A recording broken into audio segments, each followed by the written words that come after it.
Hey everyone, my name is Neil Karski, and I'm the CEO of Patient Engine, a seven-figure digital marketing, lead conversion, and coaching agency for high-ticket aesthetics providers. And I would like to personally welcome you to the Aesthetics Millionaires Show, where we sit down with industry entrepreneurs to talk about their personal journeys and discuss proven growth strategies. My genuine hope is that through this podcast, we can create more success stories in this industry and help more business owners scale past their competition. Enjoy the show. All right, ladies and gentlemen, today I'm joined by the wonderful Elizabeth Bagan. She's the CEO and owner of Precision Medicine and Wellness in Jacksonville, Florida. She recently became a client of mine as well, so I'm super excited about that. How you doing today, Hey, Elizabeth? great. Thanks for having me. Thank you. Thank you for coming on. Let's just dive into it. How did you get into this whole crazy world of wellness and aesthetics? Do you have an entrepreneurship background, or is this your first business? Tell us more. No, actually, I come into healthcare and health and wellness through engineering school. My undergrad's in engineering, marine mechanical engineering. So I used to design ship systems. Got married to some guy, started having babies, stayed home for a while, and my family's in healthcare. So I went to nursing school and then worked in the ER for way too long. Left the ER and went to NP school and went back to the ER, even though I said I never would. And lasted about 3 months. They didn't renew my contract, so AKA got fired. So here I am. I always had an entrepreneurial spirit. Even when we had babies in the home and I was a stay-at-home mom, I opened an eBay business and sold beads online. Like, the little Beads. beads, the little name silver, sterling silver beads. I went to America's Mart and bought a whole bunch of beads and then opened it up on eBay and started. Little arbitrage, There huh? you go. That's awesome. So when did you start your business, and where did the idea come from? How did you get started? Were you bootstrapping? Did you take a loan? Sure. I like to go back to those humble beginnings Yeah. because I think they're very important to highlight. I left the ER 2018. Um, Not by choice, but in hindsight, it's probably the best thing that ever happened to me. And I always said I wanted to have my own practice when I was in NP school. Working in the ER, you see the sickest of the sickest, and you think back to yourself, okay, what could have changed for these folks? How could they not end up in this state? Because you see what we call repeat offenders. They would come back to the ER over and over again. So health and wellness is what I liked. I actually went into hormone replacement first because I was that mom that was tired all the time, that never felt well, and went to my primary care and said, "Hey, what's going on here? I'm tired all the time. I don't feel good." He said, "Well, you have four children. Your husband travels 6 months out of the year. You're taking care of your elderly mother-in-law, and you work in the ER." I said, "Yeah, but what changed from 4 months ago? I feel horrible." So I went and started researching out options for myself and found hormone replacement therapy and tried it myself and started doing hormone replacement therapy for patients about 6 to 8 weeks later. Wow. So what was next? So I call it my closet. I sublet a space in a colleague's office, which I affectionately call the closet. I shared a room with a massage therapist, and I had this tiny little two-door cabinet that I stored all my supplies in with a padlock. Bootstrapped the practice from the ground up, grew it organically, joined the Chamber of Commerce here in town, joined a few other networking groups, and started, basically groundwork of marketing the practice and just grew organically from there. So July 19th, 2019 was my first day in business. Wow. Yeah, I think 2020 is when things started to really blow up in our industry. It did. What so you started with peptides, HRT. What else did you start with HRT in the and weight beginning? loss, those were my two offerings in the beginning. And about 2 years ago is when I added the med spa part of the business. So after COVID. So I opened a practice with HRT 6 months before COVID started. Made it through COVID, added the weight loss part, was offering semaglutide before it was popular to offer semaglutide to weight loss patients. Started growing from there. And then with my weight loss patients and their skin issues and looking amazing, 100 down, down 100 pounds, but coming to me going, can you fix this? Can you fix this? Sure, we can do something about that. I had injected Botox and fillers before, but then we added as a true vertical into the practice about 2 years ago. Well, you realized, hey, I could solve more pain points, so why not give people a place, an opportunity to actually get those pain points solved? And I think that's a big gap in our industry, is what I see with a lot of owners in our space. Everybody's so focused on getting new clients or new patients, they forget about their existing patients who probably have, you know, multiple things that they need help with. Like you said, hey, well, you're gonna lose weight. Great, I can help you tighten skin, or then I can help you tighten the skin on your body or your face, right? I can help you build the muscle back up, all these different things. So that's awesome. Let's talk about the first 2 years, or 2 to 3 years, when you were Right. doing, more of the wellness, medical, you know, peptides and stuff like that. How did you market yourself? You said organic, so I'm always I'm a paid ads Sure. guy, so and I opened 3 locations in the last year and a half, and we do SEO and we do Google My Business and we get referrals, but like most of my success has been through my agency doing paid ads. And I think organic is obviously amazing. You build an amazing business, you build really committed clientele that are willing to spend with you, but it's definitely an uphill battle. It requires a lot of work and time and relationship building. So I want to hear a little bit more about those, first 2 to 3 years when you had these two services. How were you marketing those yourself and your brand? And let's throw some numbers around as Yeah, well. sure. So I never really started advertising until the past year. So everything I did was build word of mouth. So we incentivized our patients with referral fees. So, hey, refer us a patient, you'll get a discount, your friend will get a discount, everybody's happy. So we asked for the referrals from patients. We weren't afraid to ask. What was your referral rate back then? $25. So every referral would get $25 off, and the referrer would get $25 each time they referred a patient. So we would have patients referring 4 or 5 patients apiece. So, that one patient brought in 4 to 5 patients. Then that patient understood the referral program and brought in several other patients. We are active in the community, so we would do community events. We pitch a table, put up a tent, networking events, or if there was a community summer event, a fun run or something like that, we put a table up, pass out our information, going in with the idea of, hey, we may not get any customers out of this, but we've built our brand and we spread the word about what we do. So in the future, if somebody said, hey, I need somebody for weight loss. Oh, I met this lady over at this run. Hey, go talk to her. Um, what was your like referral rate, would you say? Did you ever track that? Like out of every 10 new clients, how many people referred? Because it seems to be significant, right? It is. I would probably say we were tracking a little bit, but then when you're a solopreneur and you only have 1 or 2 staff members, that's something that gets pushed to the side. But I would say in the beginning, at least 60 to 70% of our business was referral. Some of it was I found you on the internet, but I would say at the beginning, majority of it was referral business. Hmm. I know, backwards, completely opposite of what you do. Yeah, no, but listen, but I have clients who have scaled to 7 figures in because like to me, in my opinion, nowadays you have to do digital, Mhm. right? I think it's almost like a necessary evil, which is good and bad, right? It's good because my agency gets to take on a lot of new clients and grow, but it's also bad because the competition is just that Right. much more fierce, right?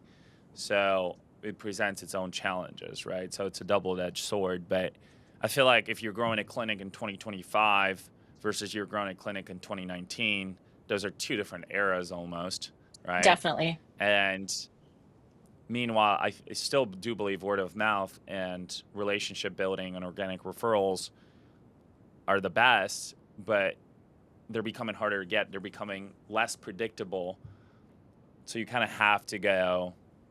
There are. You have to go outbound, Right. right? So the cool thing, Or you have to yeah. get really inbound So the so leads. the cool thing about having the established client base when bringing on the aesthetics is that we could build that business within our own um, patient population, so to speak.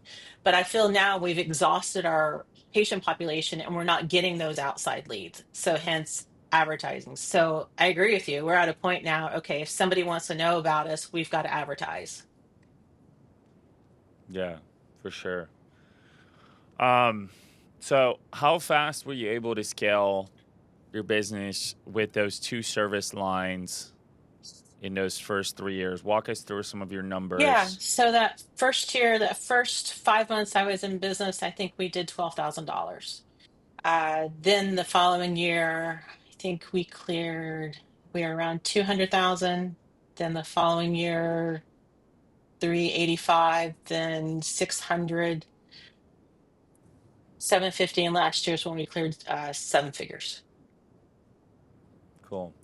So it was a journey. Definitely. What is your advice to people who, you know, kind of like have this idea in their head, like potentially like I will be crazy successful right off the bat. I'll be wildly profitable in this industry. Um, the big mistake I see with a lot of people is like they kind of treat it as an ATM or a lifestyle business where they're just like pulling money out to support themselves, which in some cases is justifiable if you don't have any financial backing or support. But it seems like you're like, hey, we did my first year, like we didn't make that much Mhm. money because we had to get a proof of concept. Maybe we weren't advertising. So what are some of those lessons and advice you would give to people who are, maybe have just different types of expectations? Yeah. And you said you were kind of bootstrapping Mhm. everything, I right? started my practice with $700 in a change jar. Um, Change Change jar. jar. Yeah. I've got four kids, so, the change has got to go somewhere. So, yeah, there's apple cider containers, the little glass handle, the little finger. Yeah, about halfway up with change and $700. So, yeah, I didn't pay myself for the first 2 years because everything I made, I reinvested back in the business. I said I started in a colleague's closet. I eventually wanted my own space. And by saving that money and not, like you said, withdrawing the money like an ATM, we were able to save up for a lease on our own space. And when we moved into our own space is when we saw the business starting to scale. To me, when you're in your own space, you look like a legitimate business. You don't look like you're, oh, hey, I'm doing this part time. And then also knowing going into it that I'm probably not going to get paid for the first 2 or 3 years because if you want to scale your business, you've got to reinvest. Are you buying more product? Are you buying are you expanding your services? Are you advertising? Are you looking for space? It costs money. And just because you're making more money doesn't mean that you're more profitable. Just more patients means more overhead, more expenses, because you're going to have to buy more inventory to treat those patients. It's learning how to manage your expenses, because I think expenses can get out of hand really quickly if you're not managing those. Uh, so, yeah, If you were starting a location today with like maybe like 3 to 4 service sure. lines, how much money do you think you have to put in just to maybe skip the learning curve that you went through in the last 5 years? Oh, I can't put a figure on that. It would be six figures probably plus. Just Right, between, yeah, for between the sure. education, inventory, finding a location, it's not cheap, and it's not for the faint of heart because that adds up really Mm, quickly. for sure. Um, hmm, yeah. I know. The last the podcast that's coming out here, to, soon is with a lovely lady named Julie Davis, and she took a 350,000 SBA loan, and I think that helped her. Honestly, it's a risk. But she was actually a business individual. She didn't have medical Right. experience like you do, but I think that allowed her to skip a little bit of the learning curve, and and some of the challenges as well. So taking that risk, and you kind of took a different Right. risk, right? You said, "Hey, I'm just gonna take the steps. I'm gonna, take the ladder," and that was a really long hike for It you. was. If we had started out with a loan, I think we might have scaled faster because we could have invested more money into the advertising, um, building the brand. But, my situation is different than a lot of other folks. We still have kids we're putting through college and we still have kids at home. So that wasn't a risk that we were willing to take. And when I was starting out, I really wasn't working that much. So we had my husband's income, but we didn't have something to back a loan with. So for us, it wasn't an option. Um, so that's the route that I took. I also didn't want the overhead of a loan. That freaked me out. But since, the past year, in order to scale the med spa side, I have taken out loans and I've learned that, hey, this is really helping me. I'm able to scale faster and quicker. But there is a little bit of that, oh gosh, I've got a loan payment to make. Right. So, after was it year 3 that you added some of hmm the It aesthetics was. services?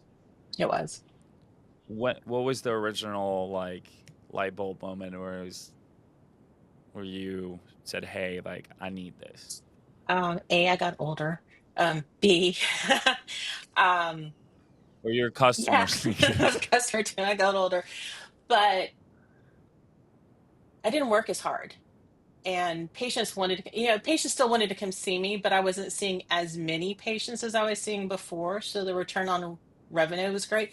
But the light bulb moment was, okay, I'm not doing this service. I'm having to send you out of my practice. This way, with adding those services, I retain those patients. So anytime you send a patient out for another service, you have the potential of losing them. So how much money did it cost to get them into my practice versus sending them out and they can get that same service I'm offering in a one-stop shop? So by adding the med spa and those services, we became that one-spot shop where people were referring to us rather than us sending them out. Hmm. Okay. So what did you add first? We had done Botox and fillers, and then I brought in an esthetician. So we added some energy devices. We have a CO2 laser, RF microneedling, with You have a lot of we have stuff. I toys. mean, holy crap. I saw the list the other day and I was like, that's a lot of equipment, Elizabeth. I was like, We're the real deal. what's going on over there? Is it paid off? Like, I'm curious because that's you got a warehouse We in do. there. They're not paid off. That's my pucker moment of, those are my loans that I have that I'm plowing through. But, we added the body contouring with our weight loss patients. So whenever we talk about weight loss, we're talking about body contouring at the same time. So it's not, hey, lose your weight. Hey, while you're losing weight, we can body contour you. So as you're losing weight, you're retaining your skin integrity. You're still building muscle. So the conversation with our services happens while new patients are coming in. They might be coming in for weight loss, but we're also thinking, okay, what is the potential that we have with this patient? Because at the end of the day, we have a business and we have devices that we need to pay off, services that we can offer. So that's how, when we're seeing new patients, we're starting that conversation of, oh, by the way, did you know we could do this? Hmm. What when did you guys learn about the importance of sales in our industry, right? I think a lot of people, especially with the medical, healthcare, even aesthetics background, have this like I don't know, it's like almost like a fear of sales, because we're kind of like, hey, like you're here, like you should be buying this stuff, but nowadays people have so many options. We're in a trust recession. We are in a commoditized industry, and I do believe people buy services from people. People buy products from brands.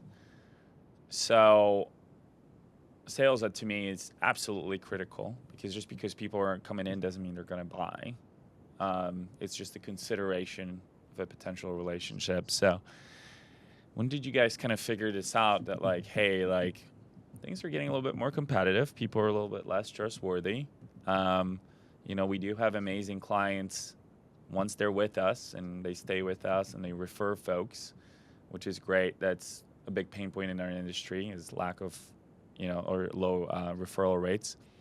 But when did you guys kind of figure out, like, hey, we gotta kind of get our shit together and start selling? Because if we're not selling, we can't help these folks. Day one when I opened the doors. So back in my engineering career, I worked in sales. So at the end of the day, we're out of business. We're building trust. We're building relationships with patients. Yes, do no harm. Yes, we want the best for the patient. That's great, but we still have to keep the lights on at the end of the day. So building those packages together where, okay, this is going to benefit the patient. This is going to get the best outcome. Looking at the life value of the patient is it's what drives the business. You have to look at your practice as a business. Yes, we're clinicians. Yes, we're practitioners. We want to do best by our patient. But at the end of the day, that's all great. But you can't do it if you can't keep the lights on. Okay. Interesting. Day one. Day one. Never gotten that answer. Day one. You have to do it from day one. How do you handle objections, Elizabeth? Let's talk about that. I know, are you still selling in your practice? I do. I do. I see new patients several days a week. And when a patient comes in for an aesthetic consult, we do a full consult. It's not just, hey, you're here for Botox. Well, let's talk about the whole picture. What is your goal? What are you trying to accomplish at the end? Because if you take the time to listen to your patient, they'll tell you exactly what they want. And it's knowing how to answer that and to give them a solution. Because at the end of the day, people are coming to you for your expertise. You're providing the solution.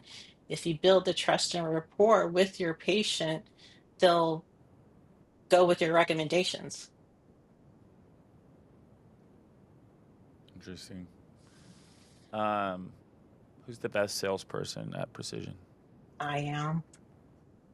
And I wish, I find that a lot. yeah, and Find that a lot.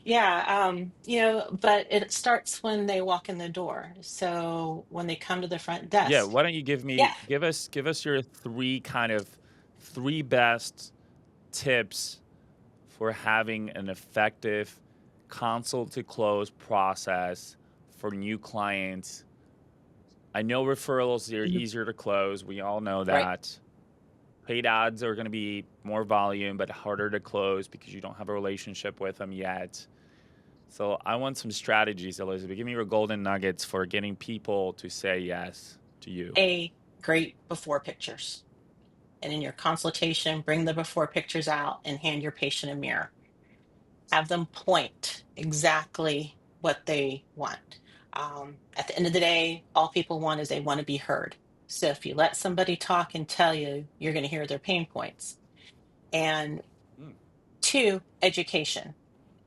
It's not you need this, this, and this. This is why you need this, and then how this is going to benefit you.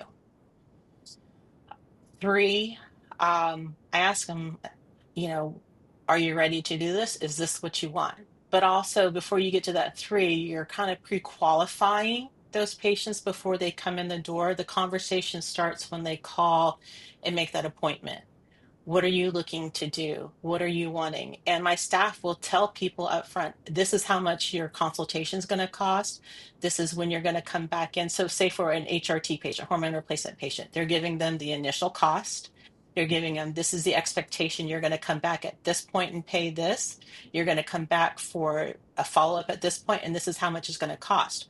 So in a nutshell, we've kind of pre-qualified and screened these patients before they've entered the door because we've set the expectation. You're going to be spending some money with us. You don't think that deters people? Well, I don't like to be shopped. I don't think anybody likes to be shopped. I don't want to be nickeled and dimed, just like a patient doesn't want to be nickeled and dimed.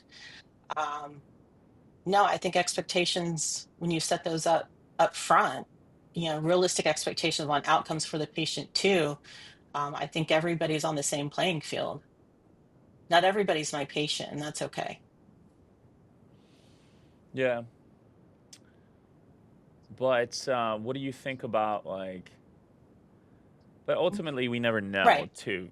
Anyways, I think that the human to human conversation is extremely important because, like you said, you need to have people become vulnerable with you to open up about their pain points, and maybe they're a little bit more hesitant to talk about their financials or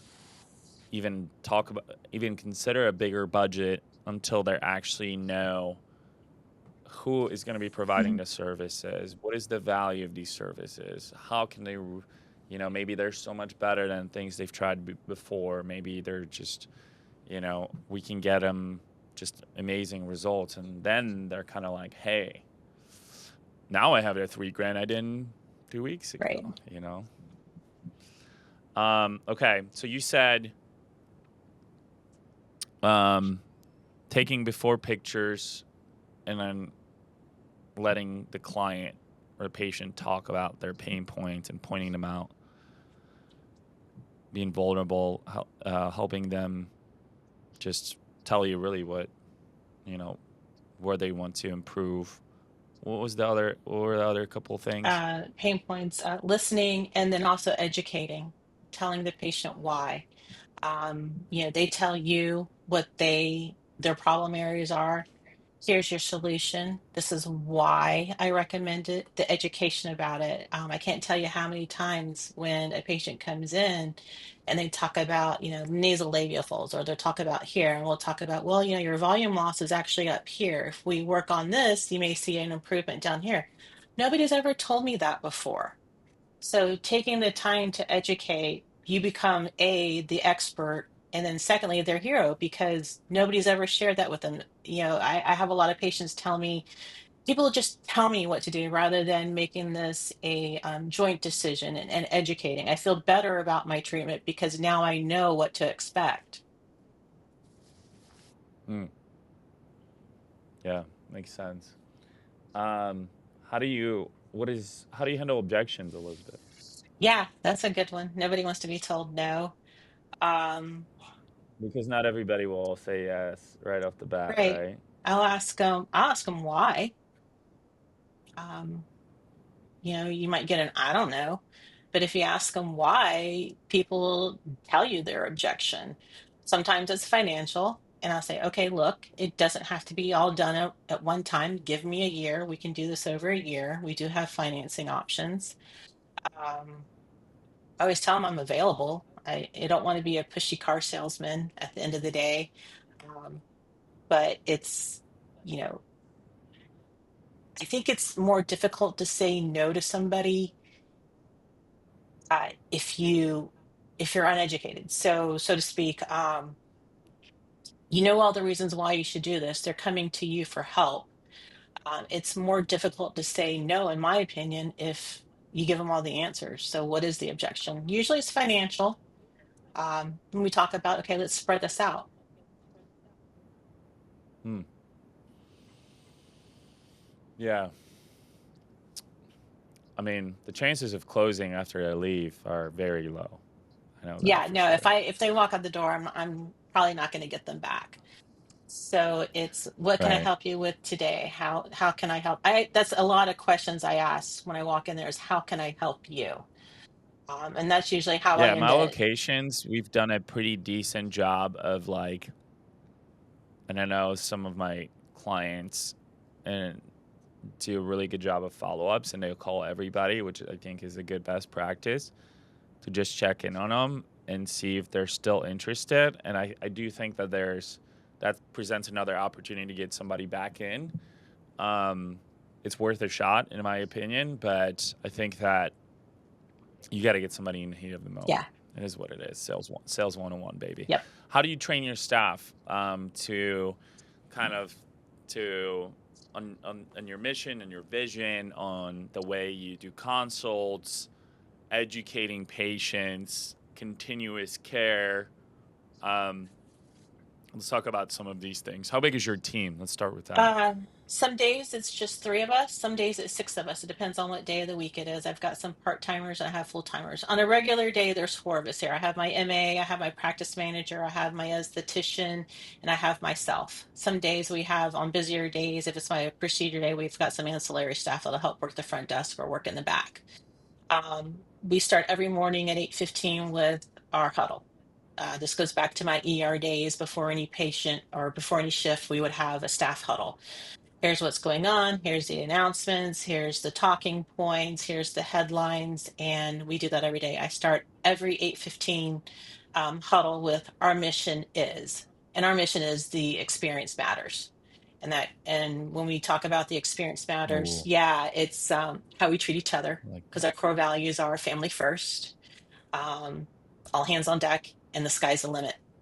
So when we talk about our mission, the experience matters. It's how we treat each other as a family, how we treat the patient while they're here. Their experience matters. Our education matters. Our experience matters. So, we take our mission and it's multifaceted. So when something comes up, we go back to our mission. Okay, is this going back to our mission? The experience matters. So with that 8:15 huddle, our talking points. So if there's something that I really want my staff to know to hone in on, you've got to say it multiple times because they're only going to remember the first thing and the last thing you said in that huddle. So I've got to make it count. Um, this is what we're pushing this week. These are our specials. Or, hey, whenever a patient calls in and they're asking about this, remember, this is what we say. I try to do weekly staff meetings um, where we talk about what's going on. I call it, the State of the Union address. This is what's going on. This is where this is where our sales are here. So I try to keep the staff very involved. If I'm a believer in, if they have become part of the family, if they believe in the business, believe in our services, then we're all going to work together as a team. I also hire fast or hire slow, fire fast. I don't, yeah, I, I hear that. I hear that a yeah, lot for yeah. sure. During your, I do huddles on Mondays with my girls in my 3 locations because I operate pretty lean. I like that you do huddles daily because I think it keeps everybody sharp and refreshed. But do you go through like your schedule and your books as well and talk about strategy a little bit? I think that's something I see that's missing in our industry. Like, be like, okay, we have new clients from Patient Engine. We have new clients from SE who found us online. And we have existing clients whose packages are expiring. Then we have, a membership client, or we have clients memberships billing. Let's get them back on a schedule. Then we have a client who is coming in with a referral, like stuff like that. Do you go through that as well with your girls just to make sure, hey, we have a pretty good strategy? Because I think every client interaction is could be very valuable, right? Great. Yeah. So we do talk about that. We usually they'll bring it up at huddle. Hey, so and so's coming in. They're a referral from so and so. Or if we bring the patient back, there's usually a sticker or something that we notate on the chart when they're coming back. Referral from so and so. We put it in our EMR too with a referral from so and so. If it's a lead source from outside, they'll mark it on the chart where they're from. And we do talk about that. We don't talk about it at every huddle, but we do talk about it weekly. Hey, where are we getting our referrals in? Where are people coming in from? So we do talk about that. Sounds good. Um, let's talk about some of the pivotal things for you that helped you to get to 7 figures. So I know you talked a lot about service differentiation, which allowed you to keep more of your existing patients coming Mhm. back. But I'll let you kind of maybe give us some key points on like what kind of helped you to accelerate that growth, so you can start, because like most people, don't know, but like you could be a 7-figure business, not be Yeah. profitable, Oh, yeah. right? Like it's more than possible. But ideally, we want a 7-figure business that's bringing in a cash flow, and we're able to pay ourselves. We're able to have some good livelihood. We're able to reinvest to grow the business, etc. So small business ownership is not easy. So let's talk about some of these things that helped you to reach the sky's the limit. You said Sky's the so. limit. So we're going up to the upper echelons here. Talk to me about that. Yeah. So follow up with your patient. Follow up phone calls. If we do a procedure, calling the next day. How are you doing? Uh, One of our HRT patients, a phone call at 4 weeks. How are you doing? If they're not feeling better, getting them back in, asking them what's going on. Are you following the treatment plan? Um, and then if somebody is fell off the schedule, like you said, we're calling back. So we're looking at anybody that's on a 3 month schedule. If they haven't rebooked, if they haven't been back for their appointment, we're going through and looking at our retention and doing what we call patient recalls, just making that phone call. Hey, we see you're not on the schedule for your next appointment. Let's get you on the schedule. We don't ask, hey, do you want to come back in? It's we see you're not on the schedule. Let's book that appointment for you. Hmm. Okay, so that's one strategy. Tell me about a few A few more. more. Um, Yeah, so that's a good yeah. retention strategy, right? Because you said, hey, we're big on hmm experience. We're big on experience. Great. Let's talk about, so that's Yep. retention, which is huge. Let's talk about maybe marketing. Let's talk about sales, some of these Okay. things that helped you to, well, we talked about service differentiation. So Yeah. solving more pain points and adding, whether it's Mhm. services or devices that helped you to be able to offer more to your existing clients and your new clients. What else is there? Let's talk about sales and Yeah. marketing, because I think there's definitely some strategies that you leverage to get from 12,000 to hmm doing 7 figures. Business coach. Uh, don't think you can do this alone. So I meet regularly with a business coach. We talk about what's going on. She helps to hold me accountable. I think part of being a small business owner and going in to this on your own is that you are the it person. You don't have somebody to hold you accountable. So with a business coach, I've got somebody that's holding me accountable. Hey, did you do the things you said you were going to do? Uh, that's helped me. I come from a medical background, engineering background. I didn't go to business school. I didn't go to communication school. So learning sales and marketing, I think anybody can learn the sales, but it's, learning how to, I guess, hone in on that and understand, like you said, people have that pain point in our industry of not wanting to sell to somebody, but understanding that you're not selling to somebody, you're educating. So I guess releasing that whole phobia of selling to somebody and not being afraid to ask for it. I think that's a bigger barrier too to a lot of people. They're afraid to ask for it. What's the biggest thing that somebody's going to say if you ask for something? No. Okay, move on. But having a business coach, I think, having somebody unbiased, somebody that doesn't have an emotion to it, um, being your sounding board, because it's lonely being a business owner. Most people don't do what we do. A lot of people don't understand what we do. So having a business coach really, really does help. Cool. All right, that's number 3. Okay. I want more on marketing Marketing, and marketing, sales. marketing. I'm a marketing Yeah. and sales Okay. first type of guy. So I need you to give me something here, Okay. because it didn't happen by Didn't have, accident. okay. I do events. We put those out. I mean, I don't do a lot on social media. I do some.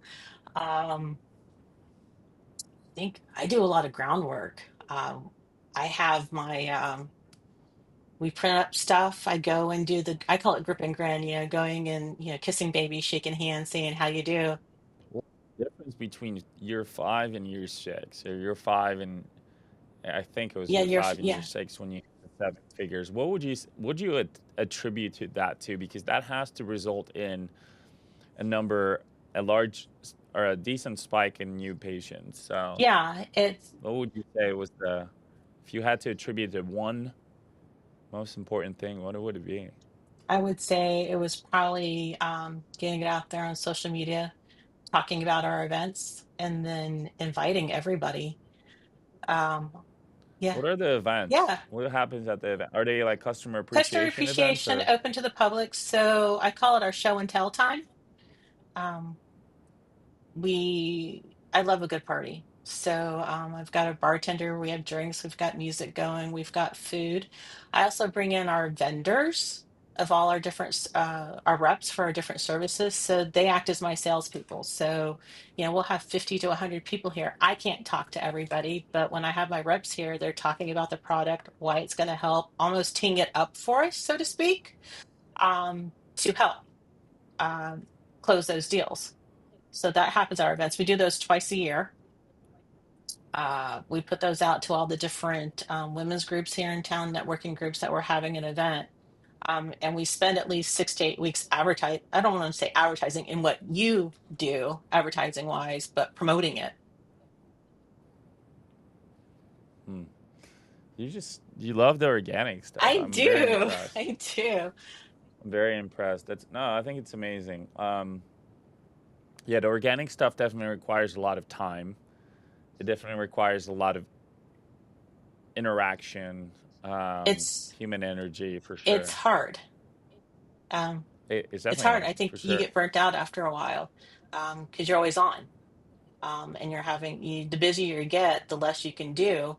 Um, That's why people come work with yeah, us, and then they increase their ad spend, and it's rocking and rolling. yeah. You know, That's why I'm here because I'm tired. It for sure. I mean, like, look, I opened 3 locations, mind you. They're boutique spas, but they're doing really yeah, well. Um, and man, I can't be in 3 different places at one time, and yeah, be here and run an agency, right? Like, so I was like, let's just turn on the faucet, let's put in some serious dollars behind it, because like that's the thing I know that works, right, right? Like, our SEO is finally starting to work, but that's taken a few right. months, right? You kind of have to get your footprint in a community, right? You kind of have to talk to other people, maybe do some strategic partnerships, and then your Google My Hmm. Business starts to pay off. So it's a process, and yeah, like you said, the organic boots on the ground, and events, and continuously interacting with folks. It's beautiful. I think it's can be very fruitful, but man, it's tough. I'm working a lot, Um, and I'm at a point now where I'm tired. I'm getting older. Um, my kids are slowly leaving the nest. I just had my 50th birthday. So then I look at, okay, Happy birthday. thank you. I look at it and go, how hard do I really want to work here in the next 10 years? You want to? Did you think about like future plans? We're talking about like an exit. We're talking about just getting it to a certain threshold, and hanging out there for a while. Family business. What's going on? Definitely. So, yeah, there's always an exit strategy. That I'm so goal oriented. There's got to be an exit plan at the end, but I don't know when I'll exit. But the thing is, okay, I've worked really, really hard. So when am I going to give myself permission to really enjoy the fruits of my labor? So do we scale to a certain point where, okay, I can bring on other providers that are helping in their practice? I love going up to Blue Ridge, North Georgia, South Carolina, Tennessee, or North Carolina, Tennessee area. If I'm working all the time, I can't go there. Elizabeth, I live in Blue Ridge, right? No, it's our favorite place. We go to Mineral Bluff at least three Yeah, or four times a year. that's where I live. Yeah. I live right in McKaysville. Yeah, yeah. That's my husband's one of his favorite places, Blairsville and McKeesville. Hmm. Yeah, we go there That's 3 or 4 awesome. times a year. I want a second home there. That's my escape. That's my happy place. And if I'm working all the time, I can't go to the happy place. Yeah, that's great. Couple more questions, and then we're gonna wrap this thing up. Um, what is your favorite junk food, Elizabeth? Reese's peanut butter cups and a Coke. All right. Oh, Hmm.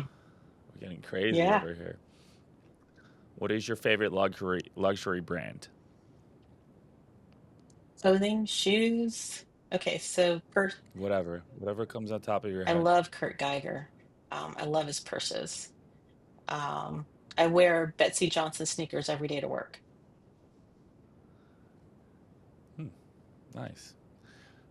If people want to connect with you and network, mastermind, I do think the entrepreneurship world can be a little lonely sometimes, and part of the reason behind doing this podcast is to build a community of like-minded entrepreneurs. Where can people find you? Can you throw out some contact information for anybody listening? Sure. Our Instagram handles Precision Medicine Wellness, so underscore between Precision Medicine Wellness.